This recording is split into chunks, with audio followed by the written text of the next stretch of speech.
Hi everyone, welcome to THT, and today we got a bit of a different video where I'm gonna show you what I use to play games of Star Wars Unlimited. So talking about sleeves, tokens, deck box, and all the stuff that makes your life easier when you're trying to play the game the most convenient way possible.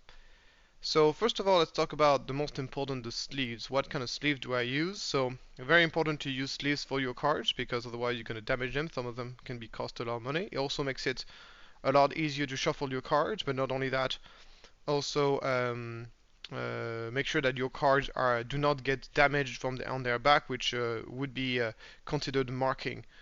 So it is not only important to use sleeves, but also to make sure that those sleeves are in good shape, so you're not getting called out during tournaments for marking your sleeves. So the sleeves that I use are the Dragonshield matte, uh, which is exactly this brand here if you want to check it out.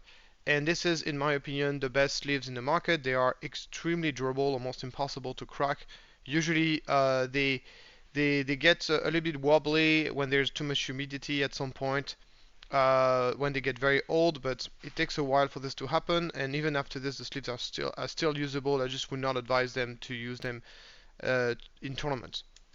Uh, for the inside sleeve, I use the Perfect Fit Dragon Shield, which are also very durable. But in this case, durability is not so much of a big deal. It's just that it makes the double sleeving extremely easy.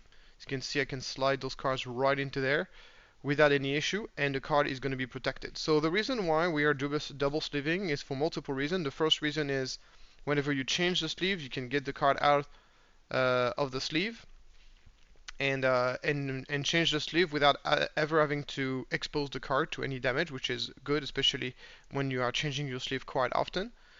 It adds, of course, an additional layer of protection to your cards. Let's say there's some water that goes into your card, you get additional layers of protection. And last but not least, I think the most important part is that whenever you are sleeving a card, it is protected from all sides except at the top. So over time, dust can accumulate on the top of the card and can damage the top of the card. So whenever you're double sleeving, you are always sleeving from top to bottom, which means that you're not going to have the same issues, and you're going to be able to sleeve the card like this, and the card is protected from all sides. So I'm using Dragonshield because it's the most durable. It feels very nice to shuffle. And a trick that I have is that and it's also widely available, which is important to me because I sleeve all my cards with the same sleeve. So it doesn't matter the deck I'm playing, I sleeve it in black, which means that it makes it very easy for me to switch from one deck to another. I can just transfer the card and I don't even need to unsleeve the card, which is always nice. For my leader, I'm using the top loader that is included in the Gamegenic boxes.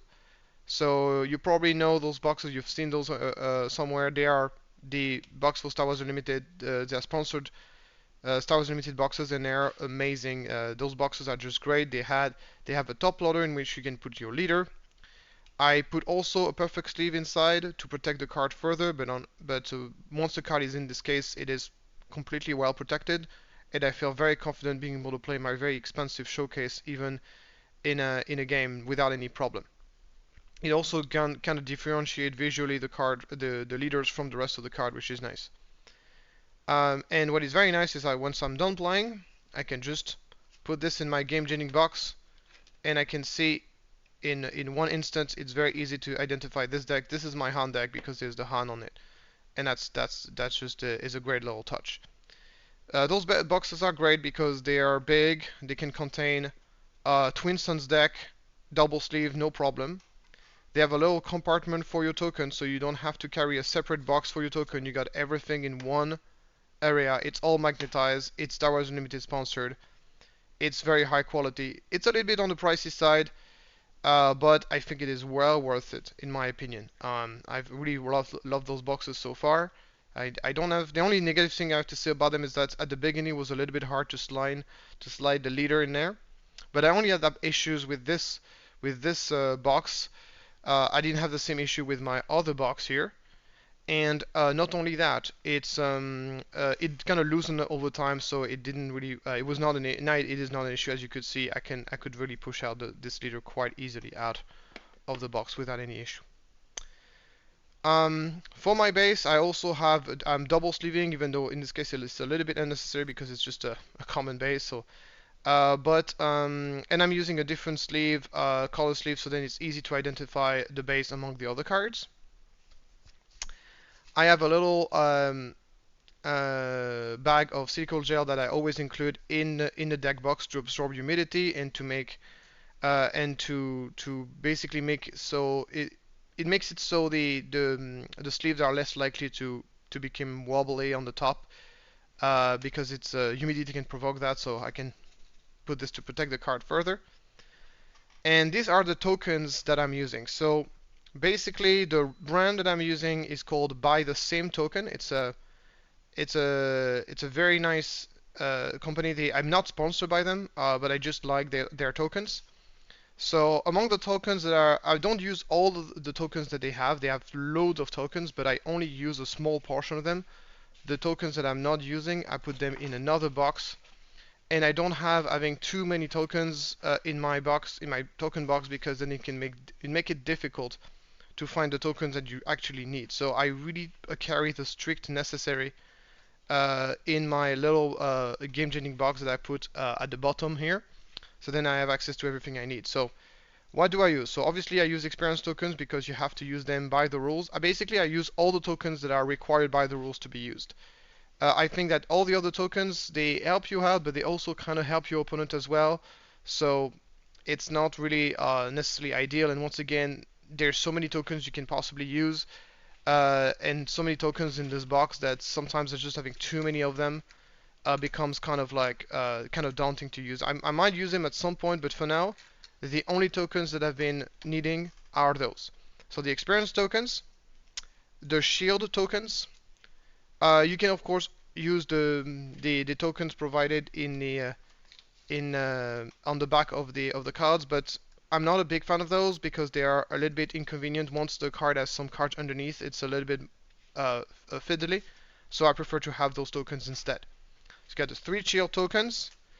Those big red dice here are actually the tokens I use the most. Those are whenever a unit has damage on it, I don't use those damage counters. I use those ones because it makes it so much easier to show that a unit has damage at 1 damage, 2 damage, 3 damage, and so on. I don't have to swap around tokens. I don't have to do a 1 and a +2, and then there's some calculation needed to figure out how much damage there is on the unit. I find this to be highly inconvenient. The dice are, in my opinion, so much more convenient. A big red dice, red because it's damage, and then it's very big, it's very visible, and it's super easy to use. For me, this is the MVP of this. Other than this, I have Epic Action token that obviously shows whenever I use my Epic Action, I put it there. It's nice, it's big, it's orange. Shows that a one-time use action has been used. It's as clear as it gets. I also use this initiative tokens, which I found to be very nice from the same company. And those tokens, I don't use them for the initiative actually. I use them for other effect like no good to me dead, just to remind. Like I use this as a various reminder tokens most of the time. Randomize 20-sided dice to see who is going first during a game. And my initiative tokens is this big Chewbacca figure that I got as a gift a long time ago, and I never had any way to use it. So, and this is a good way to use it. It's nice, it's big, it's visible. If I'm keeping the initiative, I can just wiggle him around, and it's kind of fun as well. It's a good icebreaker whenever you encounter someone new at the store and he sees your Chewbacca initiative tokens. It's a nice little icebreaker. With that being said, I would not necessarily advise to use that because it's very big, it's very bulky. I would much rather advise you to use initiative tokens of that size or something along those lines because those are like much more convenient.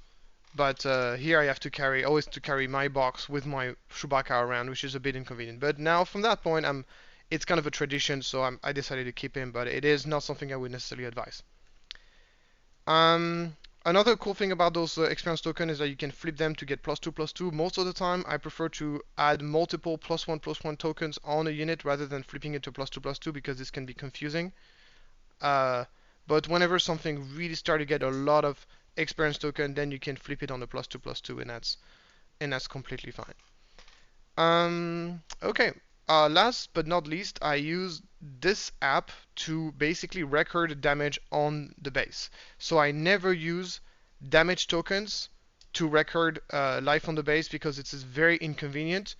It's very like when people do like conversion to swap tokens around, it can be messy. It's very easy to cheat like this. So it's not clear. It's not great, and it's also kind of like it requires extra effort to figure out how much HP there is on the base that is necessary because you never get the exact number. You very rarely get the exact numbers of damage that is on the base on the tokens. It's always kind of like inconvenient because you have to do some math to actually figure out how much HP there is on that base, and this is, in my opinion, not good at all. So I highly advise this app, which is called how's it called? Score Counter. It's a very generic app to count score. It's not affiliated to any trading card games whatsoever. And what I really like about this is like it's very easy to use. You do plus, you do minus for the damage, and you can record the damage on your opponent. So the way I do this is that I usually put it over the base, so it's at the middle of the table. It's very visible. And what I really like about this, so let's say we record this, okay, and we record that, okay, and then we can go history, and you see there's an history of damage that were taken by the base. So if there's been a mistake and you want to come back, you can actually there's an history which is super convenient. The reason why a lot of people use a pen and paper to record HP because it keeps a record of the evolution of the damage that has been taken on that base. But this does it automatically without having you to writing anything down. And you do this for your opponent and for your so it's very low effort. It's extremely convenient to use, and I cannot recommend it enough. I've seen some people throwing around the idea that you are not allowed to use your phone or any electronic device during tournaments. I've used this app on the highest stage of tournaments. I played this at the UK Game Expo, which was an official tournament, and it was and a large one, and I didn't have any problem whatsoever. If someone is afraid of, like, literally the phone is at the middle of the table, so if you're doing anything illegal with your phone, the opponent is going to see it right away. So I don't think there's any issue using that, and it's super convenient. So that's what I like. So you might wonder, so since I'm not using those tokens for damage and I'm not using them for damage on base, how would I have those tokens? Well, I use them in two circumstances. The first circumstance is if I'm running out of dice and I need to record more damage on, so then I can use those. So I use the 1 and the 2s. They can get flip around to get extra damage. Another way I use this is whenever I'm using Han's abilities. So let's say I'm in this situation I'm playing Han, and I'm playing the hand ability. I'm playing a card from my hand. I put a reminder token on this, and then I deploy Han, attack with Han, get an extra resource. I put this reminder tokens on the other side to say that I have 2 resources to defeat. So this is very convenient for that, and this is the main use that I have of those tokens. It is the only record that I do that is not enforced by the rules, and the reason why I do this is because it's very easy to forget how many resources you've had from hand. It's very easy to forget to defeat those resources. So, in my opinion, it should be mandatory, but it's not. But in my opinion, it should, because it's every time I see someone not using that, at some point in the game they're going to make a mistake, and those mistakes can have very big consequences on the game. So I highly recommend any hand player to really properly keep track of extra resources they get from hand. And I also recommend, if you're playing against an opponent that is not using reminder tokens with Han, I strongly advise for you to do it. I mean, obviously you cannot force your opponent to use a reminder token for that because it's not enforced by the rules, but you can record by yourself what are the extra resources the opponent is getting. So then if he makes a mistake, you can call him out on it, and you can even call a judge because a lot of situation, like in my opinion, if you're not using reminder tokens and you make mistakes, that's on you, and it's a little bit fishy in my opinion. I've seen some hand player being a little bit cheeky and taking advantage of the fact that the opponent might not pay attention to actually get some unfair advantages from this. So just be mindful of this. Obviously, I'm talking about tournament play here. I'm not talking about friendly games or whatsoever. And obviously, I'm also using a playmat, so something along those lines. So this one is a little bit old, but I like it very much. It's from the Legend of the Five Rings. Using a mats have multiple purposes. The first one is they look nice. The second is that they allow you to properly show the game area on which you're gonna be playing on. And the third advantage is that we play card games on multiple surfaces. Some can be dusty, some can be sticky, and you do not want to have this on your card. I mean, obviously you are playing sleeves, so it's not the end of the world, but it will make your sleeve dirty.